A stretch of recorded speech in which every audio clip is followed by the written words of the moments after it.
What is going on, guys? Welcome back. A little bit of a interesting topic to talk about today, which really isn't, it's relevant, but it's not relating to Paradox Rift or really 151 as much as just a generalized kind of feeling that I'm having and going through in the hobby right now, which is finding a balance can be really, really difficult with Pokemon, right? And here's the thing. I have a great job. I'm very happy to work this job. It is hard work, but it does pay off, and it's very fulfilling to see our bar business grow.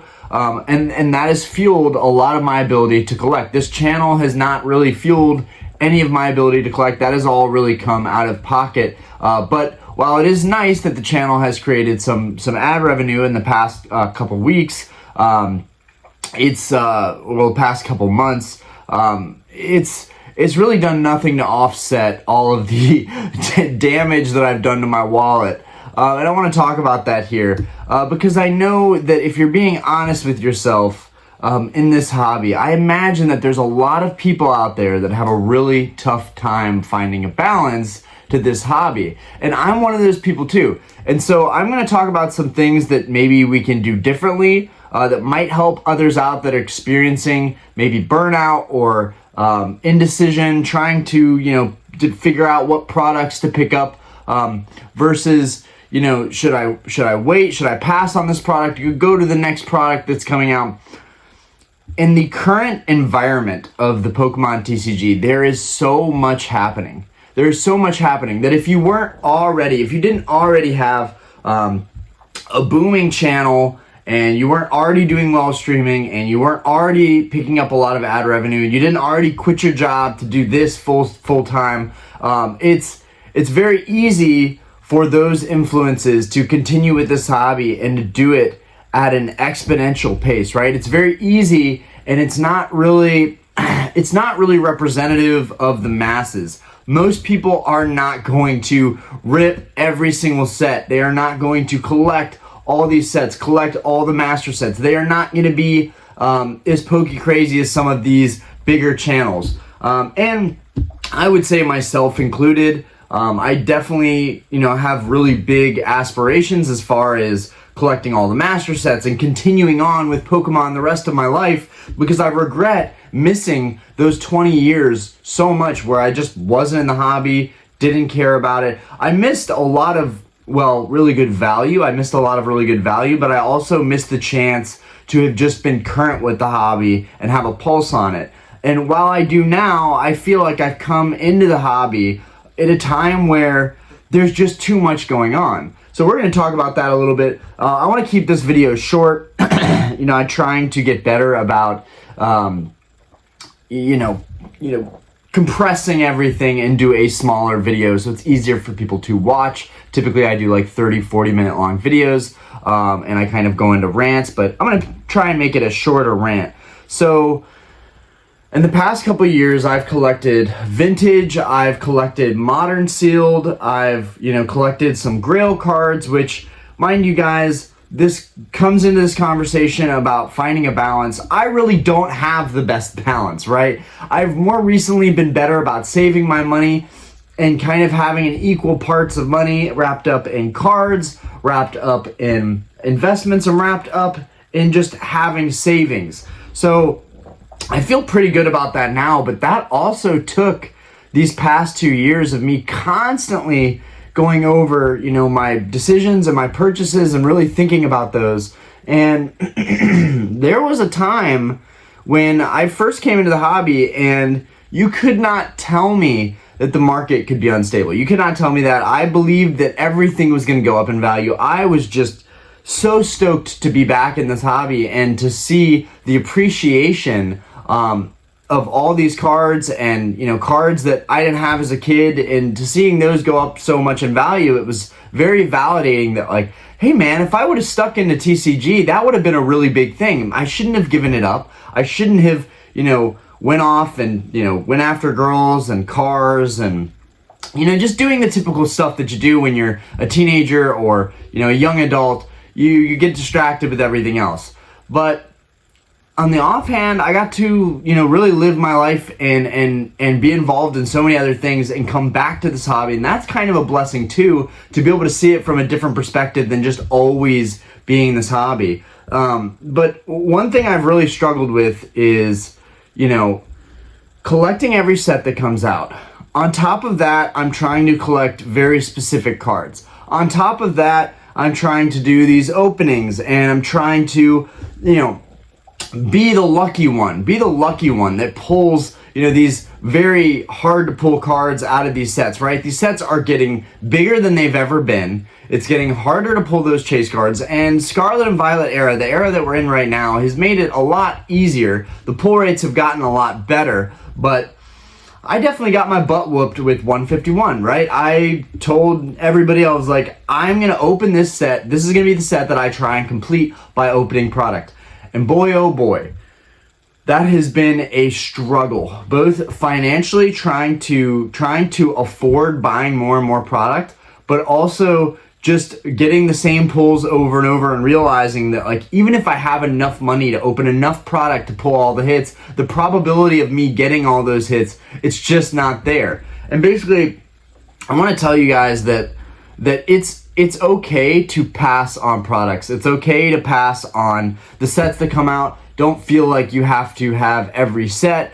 I am going to try and at least buy a box or 2 boxes of every single set, if not a case.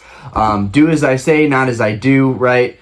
So I definitely I suffer from FOMO and missing out on stuff. This Van Gogh deal that happened with this Pikachu and everybody going crazy over this Pikachu, when the reality is it's not that big of a deal. And if you can pick it up on the secondary market, for slightly more, go ahead, pick it up. What difference does it make? I think everyone just wants to be able to say that they were there and they did it, right? So, I think that has definitely affected me with, the hype train of a lot of products coming out. I pre-ordered a bunch of 151. I've went to the stores and bought a bunch of 151. I'm probably going to make a pre-order for Paradox Rift. But, in that also, I'm trying to get the Van Gogh Pikachu. There's the Classic Collection, pre-order that I made with Walmart. That was $400 a box. Like, I make really decent income, and I can barely keep up with this hobby. Especially if I want to open these sets, I can barely keep up with it. Like, I can't imagine, a point where I could actually quit my job and do YouTube full time. While I would love that, I do like the bar, and I like seeing it grow, and I like that gives me, an alternate lifestyle, right? I have my lifestyle where I'm collecting and in my room and appreciating cards and making YouTube videos and content, and then I have my lifestyle where I'm at the bar, and it allows me to, enjoy other culture, see events, see music, meet people, talk to people, and I need that. I'm a very social creature. I need that. I need to be around people. I need to be out doing things as well as here. So I think for me, I will always be doing YouTube, but I will always also be working at the bar because I actually enjoy being out of the house and being able to do something, experience something quite different from most people in this hobby. I think there are I think there are a ton of people probably in the service industry that collect, but I think there are very few people that are high volume cocktail bartenders that literally probably take half of their income or more and put it into TCG, right? That they could be out there, but I think I'm really an anomaly, and I'm kind of proud of that I get to have these 2 different lifestyles.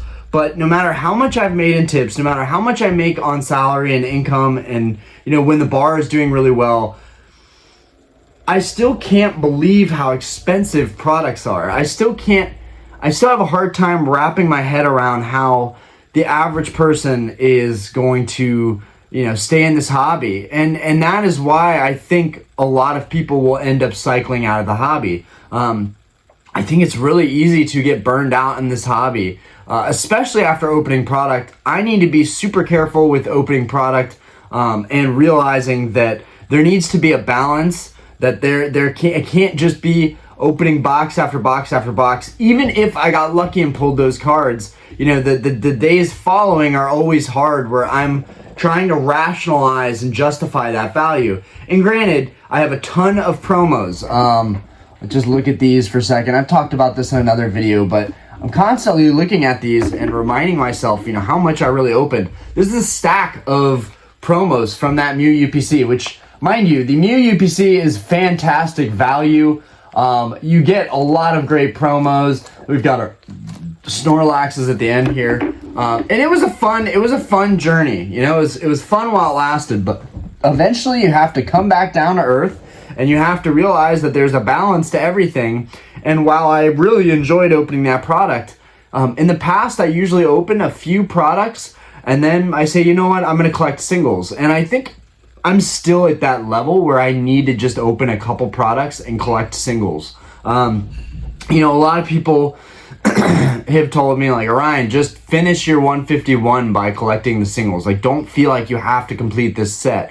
But I'm finally at a point with you know, my YouTube and this channel and opening, you know, products that I'm like, okay, if you open enough product, you can pull everything. You just need to open enough product. But once we're getting up to like $2,000, $3,000 on a set, when there's like 3 sets and a special set that release per year, that's literally, you're allocating at least, if you're going to spend that type of money, whether it's buying sealed product or whether it's doing opening, you're going to end up spending at least $10,000 a year on just opening product. And that may seem wild, but I think that there's a lot of people out there that have opened that much product and don't have much to show for it. And that concerns me. It concerns me because, you know, I don't want this hobby to affect people's, you know, mental health the way that it's affected some of my mental health.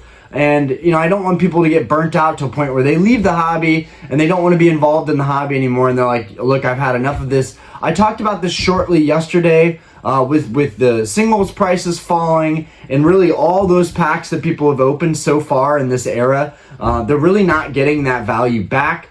You know, sealed product is a different story. You know, sealed product is super cheap right now in this era. It's everywhere. You can find it everywhere. I understand that concept. But the reality is that it's also, even with sealed product, it's going to take a year or 2 years to sit on that product. And not everybody can spend thousands of dollars on a set after set and put that away and just have it in their closet. That's one of the proudest things I think I've done in this hobby, was finding a balance early on of just, I'm going to buy sealed product, but I'm going to keep it in my closet. I'm not going to open it. When I first got back into modern, aside from vintage, I really didn't have the urge. Like, I still have a lot of sleeved packs that are on the walls and stuff in my closet. I have a lot of stuff that I easily could just rip open and it would be so much fun. I want to say I have about 60, 70, maybe even 80 booster boxes worth, like, you know, 36 packs times 80, and probably have around that many packs sitting in the closet right now. And it's pretty incredible. You know, for the most part, I didn't really want to open any of that product. But as time goes on, I'm influenced by everything I'm seeing on YouTube and other content creators and how much stuff they're opening, and it makes you want to do that. You want to be that guy that's, you know, doing these massive openings. But for me personally, I'm gonna tell it how it is. Like, it's a burnout. It's a burnout, and it's tough. And I really think that I can't stress enough how important it is to have a balance in this hobby. And, you know, that's not me saying everybody should buy singles, right? What kind of hobby are we in, you know, collecting, if just everybody is buying singles? The whole point was when you're a little kid and opening a pack and there was that mystery and that surprise and that enjoyment, you know, that's something that we don't have as much now. We're constantly, you know, I saw somebody's video yesterday. You know, kind of we're always chasing, right? We're chasing that best price. We're chasing that best card. A lot of times, I'm very guilty of this. I get wrapped up in wanting to go for this one card that's in a set with 151, it was actually a couple cards, and that is also why I made an exception, a big exception with 151. I opened more product than I've ever opened with 151, and it was mostly due to the fact that they were original Pokemon, and you had Blastoise, Venusaur, and Charizard. That was really it for me. It was just a really, really iconic, important set for me to want to open a bunch of product. I think moving forward, I will get back to that balance of, I'm going to open some products from Paradox Rift. I just don't want to say that I'm going to try and complete this set by opening products yet, because there's a lot of cards in this set, and after all the money that I spent on 151, I look back and I'm like, I don't think I could do this again. I don't think I could do this repeatedly. So it's really, I'm very grateful to have the experience to have opened all that product, and I hope you guys enjoyed it. But moving forward, and for you and everybody that's watching this video, moving forward, I can't stress enough how important it is to find a healthy balance to this hobby. I always seem to find my way back in terms of realizing the mental, psychological impacts of the gamble, the chase, of going after this stuff, of setting your expectations high, and then when you don't hit those high expectations, you're gonna feel some type of way down here. So that's something that I want to stress, because I have personally experienced that. Opening a lot of product is something that I honestly don't recommend. I mean, if you've just got money to blow, and you don't care, sure, go for it. But the actual experience of opening product this day and age is pretty grueling, right? You have to open, in most cases, several products to get a hit. And then even when people are like, well, I only opened a couple things and I got some amazing hits, right? That happens all the time. You get lucky all the time, and you get more hits than maybe you should have. But there's people that are going to be outliers to that scenario, that are going to say like, well, I got really lucky and I pulled this card in just a few packs. Sure, but I am that person that doesn't get lucky opening the first few packs, and typically has to spend a lot of money to open and get the cards that I want. So for the people out there that are experiencing these same occurrences, just know that it's okay to take a break from the hobby. I've said that several times, and I feel like it's always good to put that message out there, because there's always people coming into the hobby. They're asking me all these questions, and I see people being overwhelmed, right? I see people being overwhelmed. And when I came into Modern, I felt overwhelmed. I felt like there was a product at every corner and I couldn't really make a decision. And even now, with the bar doing really well, with the YouTube doing well, it's still really hard for me to justify the purchases that I'm making. Even if this stuff goes up in value, I have a family, I have a 2-year-old daughter, I have a bar that's running, I already have everything in front of me to have a great quality of life, and I still find myself constantly, going after trying to buy a lot of sealed product, now trying to open a lot of product. And on top of that, we did a video yesterday recently. I've got some of my Grail cards up here, but I had another Grail card come in. I did a little video on that. Where is it? I got my Gold Star Metagross that came in, and I'm very happy to have this card. The owner of this card actually reached out to me and told me that he was really glad that this card went to me, and that it would go to somebody that was going to display it and appreciate it and hold on to it. I definitely don't plan on letting these types of cards go anytime soon, but that goes into the whole balance thing, where I get way more happiness out of just going after cards that I really, really want, right? Collect what you like. People have been saying that since the beginning of this hobby. Just collect what you like. It's very simple. It's almost like cliche, but it's the truth. Collecting what you like, you just can't lose. And there's a balance to this. You really, again, do as I say, not as I do. I'm not the best example. I have definitely gone overboard. I've opened, a lot of Modern recently, and on top of that, I'm buying Grails, and then on top of that, I'm getting ready to set a pre-order for Paradox Rift, and, see if I'm going to buy a case or 2 cases. Like, I've had friends so many times, more often than not, tell me like, Orion, you can shop around. You don't have to jump the gun at this. But also, my job with this channel is also to be on top of every set, right? I could definitely just avoid certain sets that I don't like and say, look, if you guys like the set, fantastic. But every set deserves some appreciation. Every set deserves, me to be informative about that set, and we are going to get the ball rolling with Paradox Rift soon. Even though I'm not the craziest about the set, I think the set has a lot of great things to offer, and I would like to talk about the individual illustration arts and the alternate or SIR arts, if you will. So we're going to get into that soon, as well as I still want to open product, right? Opening product is fun. There are still products that I would like to open more of and see if they're different, like the heavy hitters Sam's Club box that I opened not too long ago. Like, I want to do openings, but I am still trying to find a balance. And the message of this video is basically find your balance. See what makes you the happiest. If you just want to collect a couple cards in each set, do that. Don't feel like you have to master every set. I just talked about this in a previous video, but more now I'm realizing that, people are burnt out. They're tired of trying to collect them all, which is, that's the slogan. That's the motto of Pokemon is you got to catch them all. So it's no wonder, especially with us who grew up in the 90s, that we want to have all the product possible. Anyways, I'm just going to keep it short.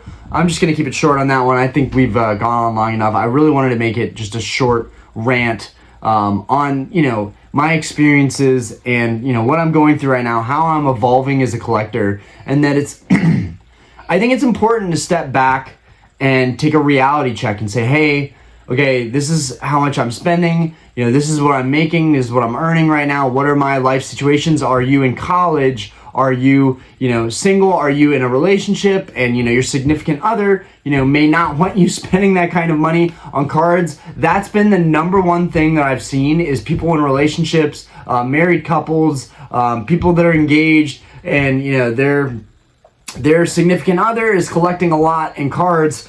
And I've had people even in the comments ask me, how do you do it? How does Diana okay with it? And Diana knows that I'm very, very hard on myself about how I spend my money on this stuff. I've always been very good about my finances. I've always been good about keeping things in check. If I bought a sports car, a toy, I wouldn't buy anything for a year, 2, 3 years. I would just save all of my money.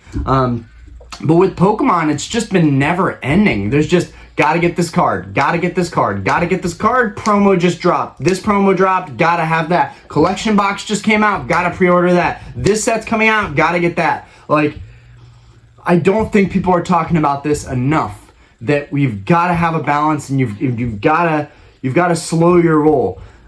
There are going to be times where this is just a fun channel and we're having a good time, and there are going to be times where I wake up and I'm like, I need to send a message out there that's helpful to the average collector, the average person, that it's not worth trying to go after everything. It's just not worth it. I am trying to invest in this hobby as well. So I look at it from that scenario as well, where it's like all that sealed product that I open, I'm like, dude, you just killed your thesis for this hobby, which is that it's very investable and that anybody can make money in this hobby. Anybody can find plays in this hobby. And that's another thing. Okay, it'll be under 25 minutes, but that's another thing. There are so many plays. There are infinite number of plays out there. People are liquidating their collections. You're seeing high-end cards constantly now going up for auctions. I am really, for the first time, seeing like a flooding of higher-end cards on the market, to the point where I'm like, there's no rush to even buy these cards right now. I thought there was a rush. I felt like, okay, there's less than 200 of this card in the world in this grade, so I should probably pick this card up sooner than later if I can afford to. But guys, I don't think there's any rush. I think there's a lot of people cycling out. A lot of people just want to get their equity back and build on to the rest of their life, buy a new home, get that wedding ring for, their fiance, whatever. Just live their life, travel, go out on nice dates. People are changing their wants and changing their needs, and we're not in a pandemic. We're not in the boom anymore. So, if you've come into this hobby, don't feel like you have to go after everything, because there's plenty of plays out there, there's plenty of deals, and if you're not able to get something now, I'm sure down the road you will be able to find a decent price on that thing. Just be patient, be disciplined. Unlike me, take the time to wait, to wait for the perfect chance, the perfect deals to buy the stuff that you like. Again, I'm not a great example of this. I'm pretty hardcore. I'm on a mission to collect certain cards, the crystal cards, the gold stars, the shining cards, particularly first edition shinings. I would like to go after those. And then the first edition base set cards, I want to upgrade my first edition base set. So I'm always trying to get stuff done. So for me, I'm always like pressuring myself to get things done. And I don't know if other people can relate to this feeling of just, constant instant gratification. I've got to have it now, along with just the overwhelming aspect of everything that comes out in this hobby. Like there's so much stuff you can't possibly keep up with it. I know there were some skateboards that released not too long ago that looked really phenomenal, and you could get the gold skateboard. It was kind of like pack openings for skateboards. There's like so much crazy stuff in this hobby to talk about that it's overwhelming, and I just want to let you guys know that it's okay to take your time with the hobby. It's okay to take a break from things. It's okay to say, you know what, I might buy a couple singles from this set, but I'm not going to go crazy with this set. So anyways, that's the end of my video. Let me know if you guys are, if you ever find yourself struggling, thinking about these things, feeling like you need to take a break, because even myself, like everybody goes through those points at some point, and I think it's important for people to know that it's okay to stop. It's okay to take a break for a little bit. This is not me insinuating that I'm stopping anything with the channel or stopping collecting, not even in the slightest bit. I'm already looking at cards that I have no business at looking at, and considering some very high-end purchases, but that's the stuff that I know is truly gonna make me happy. And nothing you buy is gonna make you happy, but there are certain cards like my Rayquaza. I look at this card every single night. There are cards that you can look at every night that truly do bring you some enjoyment, and I look at this one all the time. Unfortunately, it's just not. It's an 8, and I really want it in a 9. But the Crystal Charizard is a card that I'm really trying to get in a very high grade right now, and sell this one, because there are certain cards that you will look at for the rest of your life, and they will bring you enjoyment. They will bring you fulfillment. And I'm not just saying that. I mean, some cards are just absolutely gorgeous, that you just don't care what you paid. And like that's the kind of stuff that, if you're, just buy the shoes. The saying, just buy the shoes, just buy the card. If you really, really want a certain card, buy that card, and maybe just sit out on everything else. Find that balance that works for you. Anyways, I gotta let you guys go. This video was already too long. Peace out, guys. Have a fantastic day, and find your balance. Let me know what you think in the comments.